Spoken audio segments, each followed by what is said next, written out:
বাংলাদেশ জাতীয়তাবাদী ছাত্রদলের পক্ষ থেকে ২৪২ সদস্য বিশিষ্ট ঢাকা বিশ্ববিদ্যালয় শাখা ছাত্রদলের পূর্ণাঙ্গ কমিটি ঘোষণা করা হয়েছে।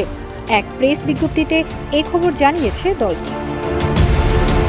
ওয়ালটনের পণ্য কিনে জিতে নিতে পারেন নগদ ২০ লক্ষ টাকা। Double million offer! Walton fridge কিনে পেতে পারেন ২০ লক্ষ টাকা। রয়েছে কোটি কোটি টাকার নিশ্চিত উপহার।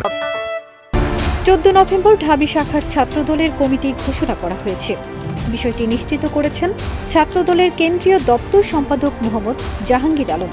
পূর্ণাঙ্গ এই কমিটিটি ২৪২ সদস্য বিশিষ্ট।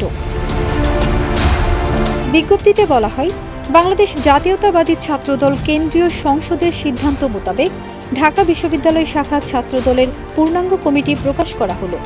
বাংলাদেশ জাতীয়তাবাদী ছাত্রদলের সভাপতি রাকিবুল ইসলাম রাকিব ও সাধারণ সম্পাদক নাসির উদ্দিন নাসির আজ এই কমিটি অনুমোদন করেন। প্রসঙ্গত, এর আগে চলতি বছরের ১ মার্চ শাখা ছাত্রদলের ৭ সদস্য বিশিষ্ট আংশিক কমিটি ঘোষণা করা হয়েছিল। এতে সভাপতি হিসেবে গণেশ চন্দ্র রায় এবং সাধারণ সম্পাদক হিসেবে নাহিদুজ্জামান শিপন পদ পেয়েছিলেন।